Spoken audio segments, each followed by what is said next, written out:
नमस्कार दोस्तों, आप देख रहे हैं तेज रिपोर्टर क्या है। आज हम बात करने वाले हैं जापान के बाद चीन को पछाड़ा भारत ने तोड़ा 70 साल का रिकॉर्ड। दोस्तों, अगर आपको हमारा कंटेंट जरा सा भी अच्छा लगा हो तो अभी सब्सक्राइब करके तेज रिपोर्ट परिवार का हिस्सा बन जाइए। आपका एक सब्सक्राइब हमें और बेबाक, सच्ची और तेज खबरें दिखाने की ताकत देता है। तो चलिए दोस्तों, उसे विस्तृतर समझते हैं।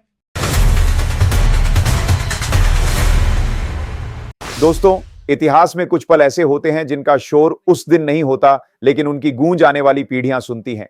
आज हम और आप ऐसे ही एक ऐतिहासिक मोड़ पर खड़े हैं।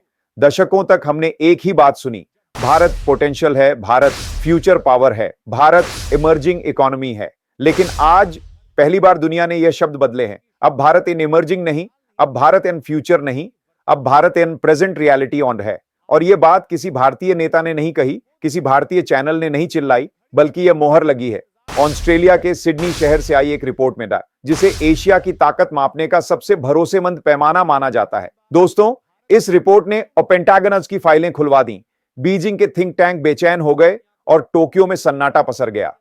वजह सिर्फ एक नंबर, वो नंबर जिसने एशिया की राजनीति हिला दी। इस रिपोर्ट का नाम है एशिया पावर इंडेक्स 2025, जारी किया है लोवी इंस्टीट्यूट ऑस्ट्रेलिया।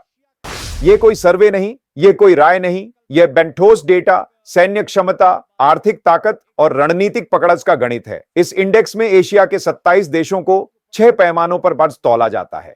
1 सैन्य शक्ति, 2 आर्थिक क्षमता, 3 कूटनीतिक प्रभाव, 4 तकनीकी बढ़त, 5 भविष्य के संसाधन, 6 रणनीतिक भौगोलिक पकड़। सरल शब्दों में सबक इसकी बात में कितना दम है। और अब सुनिए सबसे बड़ा धमाका, 2025 में भारत का स्कोर पहुंचा 40 से अधिक, जापान का स्कोर रह गया 38.8।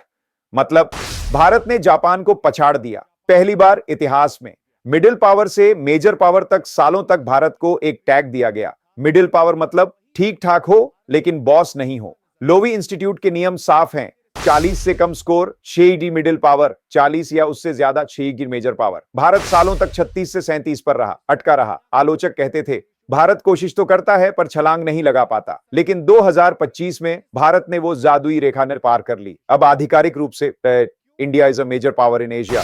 अमेरिका, चीन और अब भारत। मई 2025 वो मोड़ जिसने सब बदल दिया। रिपोर्ट साफ लिखती है भारत की छलांग एक साल की मेहनत नहीं, बल्कि एक निर्णायक सैन्य मोड़ साठ का नतीजा है। नाम लिखा गया है ऑपरेशन सिंडोराम। दोस्तों, यह कोई सीमित सैन्य कार्रवाई नहीं थी, यह एक बार मैसेज बांबरे था। भारत अब चेतावनी नहीं देता, भारत अब जवाब देता है। लोवी इंस्टीट्यूट ने पहली बार माना भारत अब डिफेंसिव स्टेट नहीं, भारत के पास offensive capability, plus, political wills दोनों हैं, यानी हथियार भी और उन्हें इस्तेमाल करने का साहस भी। भारत की सैन्य शक्ति संख्या नहीं, गुणवत्ता। चीन आज भी जहाजों की गिनती दिखाता है, सैनिकों की संख्या गिनाता है। लेकिन रिपोर्ट कहती है India's qualitative edge is offsetting China's numerical advantage. मतलब भारत की टेक्नोलॉजी, ट्रेनिंग और रणनीति चीन की भीड़ पर भारी पड़ रही है। हिंद महासागर, भारत का किला, मलक्का स्ट्रेट, अरब सागर, इंडियन ओशन रीजन, यह इलाका अब भारत की अनुमति के बिना सुरक्षित नहीं। चीन की नौसेना यहां कदम रखने से पहले 100 बार सोचती है। यार, असली लड़ाई अर्थव्यवस्था की। दोस्तों, मिसाइलें डर पैदा करती हैं, लेकिन अब पैसा फैसले बदलता है। और यहीं भारत ने सबसे बड़ा खेल खेला है।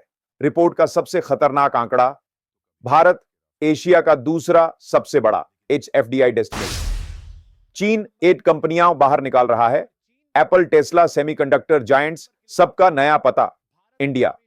रिपोर्ट साफ कहती है China is ageing, India is accelerating. चीन की आबादी बूढ़ी हो रही है, भारत की आबादी जवान हो रही है। खरडाडू अमेरिका की मजबूरी, भारत की ताकत। 2025 में डोनाल्ड ट्रंप की वापसी हुई। अमेरिका फर्स्ट, लेकिन एशिया में अमेरिका अलोन नहीं चल सकता। लोवी रिपोर्ट अमेरिका को आईना दिखाती है। यूएस स्कोर लगभग 80, अब भी नंबर 1, लेकिन 80 प्रभाव घट रहा है। और ऐसे में अमेरिका के पास एक ही विकल्प है, इंडिया। यही वजह है jet engine tech, drone, space, semiconductor. America अब भारत से बड़ा डील नहीं, साझेदारी कर रहा है। ग्लोबल साउथ का नेता G20 अध्यक्षता के बाद भारत सिर्फ मंच पर नहीं बोला, भारत एजेंडा तय करने लगा। अफ्रीका, एशिया, लैटिन अमेरिका आज भारत की बात इसलिए सुनते हैं क्योंकि भारत दबाव नहीं, विकल्प देता है। WTO जिस संस्था को अटल माना जाता था, दशकों तक WTO को वैश्विक व्यापार का संविधान पर माना गया। कहा गया नियम सबके लिए बराबर हैं, ताकतवर और कमजोर दोनों एक ही कानून के नीचे हैं। लेकिन सच्चाई क्या थी? नियम लिखे जाते थे, ताकतवर देशों के लिए में पालन करने को मजबूर किए जाते थे। विकासशील देश Bharat, Africa, Asia, Latin America, सबको कहा गया मार्केट खोलो, सब्सिडी हटाओ, टैरिफ घटाओ। और जब भारत ने सवाल उठाए तो जवाब मिला रूल्स आर रूल्स। बराबर भारत का एक संकेत और हिल गया। WTO दोस्तों, भारत ने कोई घोषणा नहीं की, कोई प्रेस कॉन्फ्रेंस नहीं की, कोई धमकी नहीं दी। भारत ने सिर्फ इतना कहा, अगर नियम समान नहीं है तो हम इस व्यवस्था पर पुनर्विचार करेंगे। बस यहीं से भूचाल आ गया। इससे अधिक देश भारत के साथ क्यों खड़े हो गए? यह समर्थन भावनात्मक नहीं था, यह डर और समझ से पैदा हुआ समर्थन था।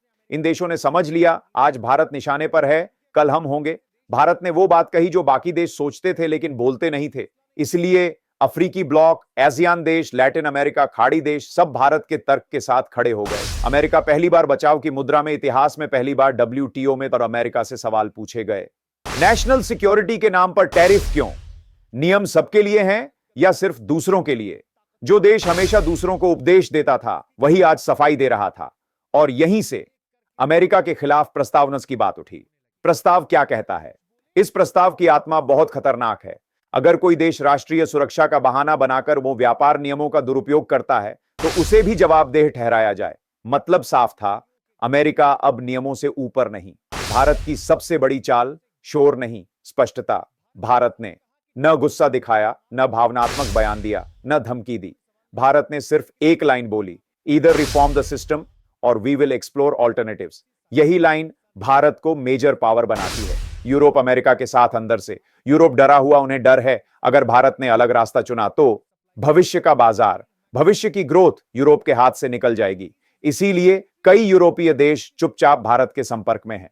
चीन की सबसे बड़ी दुविधा, चीन चाहता है WTO कमजोर हो, अमेरिका दबाव में आए, लेकिन चीन यह नहीं चाहता कि भारत इस बदलाव का नेता बने। इसीलिए चीन सुधार की बात करता है लेकिन खुलकर किसी के साथ नहीं खड़ा। यह ड्रैगन की मजबूरी है।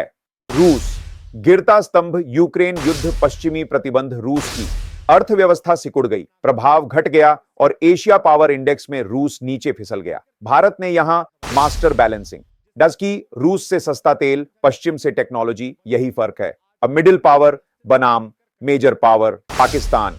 सबसे बड़ा झटका, जिस देश ने खुद को भारत का प्रतिद्वंद्वी बताया, आज आर्थिक दिवालियापन, राजनीतिक अराजकता, अंतरराष्ट्रीय अलगाव। WTO में पाकिस्तान की आवाज लगभग गायब है और भारत तीसरी सबसे बड़ी एशियाई शक्ति। क्या WTO टूट सकता है? यह सवाल अब काल्पनिक नहीं रहा। अगर नियमों में सुधार नहीं हुआ, ताकतवर देशों पर भी कार्रवाई नहीं हुई तो WTO सिर्फ नाम की संस्था बन जाएगी। और यही डर आज WTO के गलियारों में घूम रहा है। भारत का सबसे खतरनाक संकेत भारत ने साफ कर दिया, अगर WTO नहीं बदला तो भारत वैकल्पिक व्यापार ढांचा, दक्षिण दक्षिण सहयोग, नए मल्टीपोलर सिस्टम की ओर बढ़ सकता है। और यही बात दुनिया को सबसे ज्यादा डरा रही है। हडारी नया वैश्विक ढांचा। भारत क्यों केंद्र में है? क्योंकि भारत बाजार भी है, भारत निर्माता भी बन रहा है, भारत भरोसेमंद है। कोई भी देश भारत को नजरअंदाज करके नया सिस्टम नहीं बना सकता। इसका स्कोर सिर्फ नंबर नहीं दोस्तों, 40 का स्कोर। आपके शहर की सड़क है, आपके हाथ का स्मार्टफोन है, आपके खाते की डिजिटल सैलरी है। यह वही बदलाव है जो जमीन पर दिखता है।